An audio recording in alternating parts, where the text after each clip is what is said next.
Imagine la scène. Tu te lances, le cœur battant pour montrer à une femme qu'elle te plaît. Peut-être un message bien pensé, une invitation à sortir, ou même une déclaration franche. Tu y crois, tu sens que ça pourrait marcher. Et puis, patatras. Elle te dit non, parfois gentiment, parfois en t'ignorant carrément. Tu prends sur toi, tu passes à autre chose, tu te concentres sur ta vie. Mais voilà qu'un jour, comme un boomerang, elle revient. Un message qui sort de nulle part, un sourire en coin, un commentaire qui te fait tiquer. Et là, ton cerveau s'emballe. Pourquoi maintenant? Qu'est-ce qu'elle veut? Est-ce que j'ai une chance ou c'est juste un jeu? Ce scénario, on l'a tous vécu ou vu chez un pote. C'est le grand mystère des relations. Pourquoi une femme qui t'a rejeté revient-elle soudainement? Est-ce qu'elle a enfin vu qui tu es vraiment? Ou est-ce qu'elle joue à autre chose? Moi, je vais te donner les clés pour comprendre ce qui se passe dans sa tête et surtout pour savoir quoi faire quand ça arrive. Pas de blabla, pas de suppositions vaseuses. Je vais t'expliquer, avec une perspective féminine et des exemples concrets, les raisons précises pour lesquelles elle revient et comment tu peux gérer ça sans perdre ta dignité. Ce script est divisé en 7 parties et à la fin, je te donnerai une méthode simple pour évaluer son retour en 30 secondes chrono. Alors, accroche-toi, parce qu'on va plonger dans le vif du sujet, et crois-moi, ça va changer ta façon de voir les relations. Numéro 1. Quand elle te rejette, ce n'est pas toujours personnel. Tu as déjà vécu ça. Tu te lances, tu montres ton intérêt pour une femme, peut-être en l'invitant à sortir ou en lui disant clairement ce que tu ressens. Et là, bim, elle te dit non. Peut-être un « pas intéressé » sec ou un vague « ce n'est pas le bon moment ». Pire encore, elle t'ignore complètement, te laissant dans le vent. Tu encaisses, tu passes à autre chose, et puis, des semaines, des mois, voire 1 an plus tard, elle réapparaît. Un message, un like, un petit coucou, comme si de rien n'était. Et toi, tu te demandes « mais qu'est-ce qui se passe? Pourquoi maintenant ?» Je vais t'expliquer ce qui se trame dans sa tête, avec des réponses claires, tirées d'une perspective féminine, sans chichi ni théorie fumeuse. Parce que, crois-moi, quand une femme revient après t'avoir rejeté, ce n'est pas toujours parce qu'elle a soudain vu la lumière et réalisé que t'es un diamant brut. Parfois, c'est juste une histoire d'ego, de timing ou même de commodité. Mais avant de plonger dans les raisons, il faut que tu comprennes un truc essentiel. Un rejet, ce n'est pas forcément un verdict sur ta valeur. Quand une femme te dit non, ça ne veut pas dire que t'es pas assez bien. Souvent, son refus est lié à ce qu'elle vit à ce moment-là, pas à toi en tant que personne. Les femmes, en matière de relations, fonctionnent beaucoup à l'émotion. Ce n'est pas une critique, c'est juste la réalité. Ses choix sont guidés par ce qu'elle ressent sur le moment, pas par un tableur Excel qui évalue ta valeur objective. Et les émotions, ça fluctue. Un non aujourd'hui peut devenir un peut-être demain, parce que son humeur, sa situation ou ses priorités ont changé. Prenons un exemple concret. Imagine un mec, appelons-le Julien. Il rencontre Camille, une fille qu'il trouve géniale. Il lui propose un verre, elle refuse poliment en disant qu'elle sort d'une relation compliquée. Julien ne se prend pas la tête, il accepte sa réponse et continue sa vie. 3 mois plus tard, Camille lui envoie un message. « Hey, ça va ?» Pourquoi? Parce qu'elle a pris le temps de digérer son passé, de se recentrer.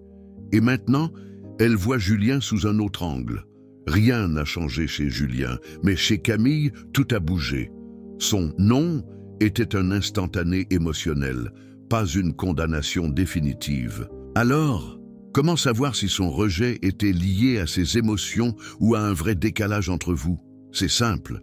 Écoute ce qu'elle dit quand elle te rejette. Si elle parle de son état d'esprit, « je ne suis pas prête, j'ai besoin de temps », c'est probablement émotionnel et donc temporaire. Si elle évoque des différences fondamentales, on n'a pas les mêmes projets de vie, c'est plus sérieux, plus rationnel. Et si elle garde un contact amical après t'avoir dit non, c'est souvent un signe que la porte reste entrouverte. Cette distinction est cruciale pour ne pas te torturer l'esprit et pour comprendre ce qui se passe si elle revient. Parce que, crois-moi, Son retour n'est pas toujours une bonne nouvelle. Et c'est ce qu'on va voir dans la partie suivante. Numéro 2. Ton absence, c'est ta superpuissance. Quand une femme te rejette, la façon dont tu réagis peut tout changer. Si tu disparais, pas pour jouer un jeu, mais parce que tu respectes sa décision et que tu te recentres sur toi, quelque chose de puissant se produit. Ton absence crée un vide, et ce vide peut la faire réfléchir.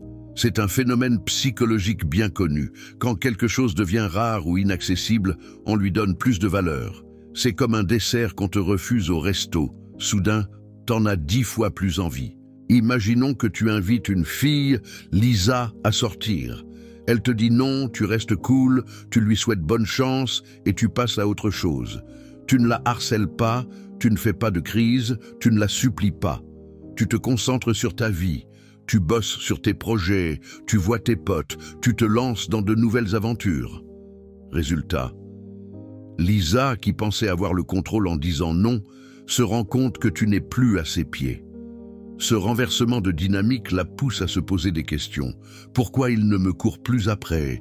Il a trouvé mieux. Ce n'est pas juste une question de stratégie, c'est une question d'état d'esprit. Si tu fais semblant d'être indifférent pour la manipuler, elle le sentira et ça ne marchera pas. Mais si tu te détaches vraiment, si tu te mets à vivre pour toi, ton énergie change. Tu ne checkes plus son Insta toutes les 2 minutes, tu ne te demandes plus si elle va répondre. Cette liberté intérieure, cette rareté naturelle, c'est ce qui peut la faire revenir. Parce que, soyons honnêtes, les gens veulent ce qu'ils ne peuvent pas avoir facilement. Prenons l'exemple d'Antoine. Il a flashé sur une collègue, Emma, qu'il a gentiment repoussée en disant qu'elle n'était pas dans le mood pour une relation. Antoine a pris note, a arrêté de lui courir après et s'est mis à fond dans ses passions. Il a rejoint un club de trail, a commencé à poster des photos de ses courses en montagne et a même organisé des soirées avec ses amis. 6 mois plus tard, Emma lui envoie un message pour prendre des nouvelles. Pourquoi? Parce qu'Antoine, en vivant sa vie à fond, est devenu plus attirant. Son absence a créé un contraste. Avant, il était disponible. Maintenant, il est rare. Mais attention, ce n'est pas magique. Ton absence peut la faire revenir, mais elle peut revenir pour de mauvaises raisons. Et si tu ne sais pas lire entre les lignes, tu risques de tomber dans un piège. C'est là qu'on passe à la 3e partie, comprendre pourquoi elle revient vraiment. Numéro 3. La preuve sociale, quand les autres boostent ta valeur. Un truc que beaucoup de mecs ignorent, c'est que ta valeur aux yeux d'une femme n'est pas seulement liée à qui tu es. Elle dépend aussi de comment les autres te perçoivent. C'est ce qu'on appelle la preuve sociale, et c'est un levier puissant. Si tu es entouré de gens qui te respectent, si d'autres femmes te trouvent attirant, si ta vie semble riche et épanouie, une femme qui t'a rejeté peut soudain te voir différemment. C'est un mécanisme ancré dans notre biologie. Les femmes, comme beaucoup d'êtres humains, sont influencées par ce que les autres pensent. Si une femme voit qu'un mec est validé par son entourage, amis, collègues ou même d'autres filles, son cerveau se dit « Attends, il doit y avoir un truc spécial chez lui. » C'est comme quand tu hésites à aller dans un resto, mais s'il est bondé, tu te dis qu'il doit être génial. Même principe. Imaginons Paul, un mec qui s'est pris un râteau d'une amie, Clara. Elle lui a dit qu'elle le voyait juste comme un pote. Paul ne s'est pas effondré. Il s'est mis à bosser sur lui. Il a repris le sport, s'est fait de nouveaux amis et a commencé à partager ses aventures sur les réseaux sociaux. Quelques mois plus tard, Clara remarque qu'il est souvent entouré, que des gens commentent ses posts avec enthousiasme, que d'autres filles interagissent avec lui. Soudain, elle se dit « Mince, j'ai peut-être loupé un truc ». Elle lui envoie un message. Ce n'est pas Paul qui a changé, c'est la perception qu'elle a de lui, boostée par la preuve sociale. Ce phénomène est d'autant plus fort dans un monde connecté. Si elle voit que ta vie avance, que tu rayonnes, que tu es valorisé par les autres, son cerveau recalcule. Elle se demande si elle n'a pas fait une erreur en te rejetant. Mais attention, ce n'est pas parce qu'elle revient qu'elle est sincère. Parfois, elle revient juste pour tester si elle peut encore t'avoir ou parce qu'elle se sent seule. C'est ce qu'on va décrypter dans la partie suivante. Numéro 4. Les 3 types de retour, sincère, égo ou commodité. Quand une femme revient après t'avoir rejeté, ce n'est pas toujours une victoire. Parfois, c'est même un piège, pas forcément intentionnel, mais un piège quand même. Pour ne pas perdre ton temps, tu dois apprendre à distinguer les 3 types de retour. Le retour sincère, le retour pour l'ego et le retour de commodité. Le retour sincère, c'est rare, mais ça existe. Elle revient parce qu'elle a vraiment réfléchi, pris du recul et vu des qualités en toi qu'elle avait zappées. Peut-être qu'elle a évolué ou que son contexte a changé. Ce type de retour mérite ton attention, mais seulement si ses actions le prouvent. Le retour pour l'ego, là, c'est plus sournois. Elle revient pour vérifier si elle peut encore te faire craquer. C'est une question de pouvoir. Elle veut savoir si tu es toujours à sa disposition, si elle peut encore te faire tourner en bourrique. Ce n'est pas toi qu'elle veut, c'est la validation que tu représentes. Le retour de commodité. Elle revient parce qu'elle est dans une phase de vide. Peut-être que son ex l'a larguée, que ses plans ont foiré ou qu'elle cherche juste un peu d'attention. Toi, t'es là, t'es familier, t'es une option facile. Mais ce n'est pas toi qu'elle veut vraiment, c'est juste le confort que tu offres. Comment faire la différence? J'ai une méthode en 3 questions pour t'aider à y voir clair. D'abord, est-ce qu'elle fait des efforts concrets? Si elle propose un café, une sortie, ou si elle s'investit dans la conversation, c'est bon signe. Si elle envoie juste un coucou vague sans suite, méfie-toi. Ensuite, est-ce que son contact est régulier ou aléatoire? Une femme sincère va maintenir un lien constant, pas disparaître pendant des semaines. Enfin, est-ce qu'elle parle de toi, de ce qu'elle apprécie chez toi ou juste d'elle et de ses besoins? Si c'est centré sur elle, c'est probablement un retour de commodité. Prenons l'exemple de Lucas. Une fille, Manon, l'a rejeté il y a quelques mois. Elle revient avec des messages sympas. Mais Lucas remarque qu'elle ne propose rien de concret, qu'elle disparaît pendant des jours et qu'elle parle surtout de ses galères. Résultat, il comprend que c'est un retour de commodité et décide de ne pas s'investir. En posant ces 3 questions, il a économisé du temps et de l'énergie. Numéro 5. Comment répondre à son retour sans perdre ta dignité? Si tu as déterminé que son retour est sincère, super, mais attention, ta façon de réagir va poser les bases de la suite. Si tu l'accueilles comme si rien ne s'était passé, tu risques de lui envoyer le mauvais message. Tu peux me rejeter et revenir quand tu veux, je serai toujours là. Ça, c'est le meilleur moyen de tuer l'attraction et de perdre son respect. Quand une femme revient, c'est comme si vous repartiez de zéro. Ce moment, c'est ton point de réinitialisation. Ce que tu acceptes maintenant va définir comment elle te traite à l'avenir. Si tu la laisses revenir sans poser de questions, sans établir de standards, tu lui donnes le feu vert pour te prendre pour acquis. Voici un plan en 3 étapes pour gérer son retour avec classe. Étape 1, prends ton temps. Ne réponds pas tout de suite. Attends 24 à 48 heures, pas pour jouer les durs, mais pour te poser et réfléchir à ce que tu veux. Ça montre que tu as une vie et que son message n'est pas ta priorité absolue. Étape 2, pose les bonnes questions. Quand tu réponds, sois direct, mais cool. Par exemple, content d'avoir de tes nouvelles. Qu'est-ce qui t'a poussé à m'écrire? Sa réponse te dira si elle est sincère ou si elle teste le terrain. Étape 3, fixe des attentes claires. Si tu lui donnes une chance, montre que tu attends du respect et de la cohérence. Pas besoin d'un discours solennel, mais tes actions doivent parler. Si elle joue les fantômes ou manque de sérieux, tu te retires. Imaginons Thomas, qui reçoit un message d'une ex, Léa, 6 mois après un rejet. Au lieu de lui répondre direct, il attend un jour, puis lui demande pourquoi elle revient. Léa explique qu'elle a pris du recul et qu'elle apprécie maintenant son énergie positive. Thomas accepte de la revoir, mais il est clair, il veut une relation basée sur le respect mutuel. En posant ces bases, il s'assure que Léa ne le prendra pas pour acquis. Numéro 6. Les erreurs à éviter pour ne pas retomber dans le piège. Beaucoup de mecs, quand une femme revient, sont tellement contents qu'ils baissent leur garde. Ils pardonnent tout, ignorent les signaux d'alarme et finissent par se retrouver dans la même situation. Rejetés. Encore. Pour éviter ça, tu dois rester vigilant et protéger ta dignité.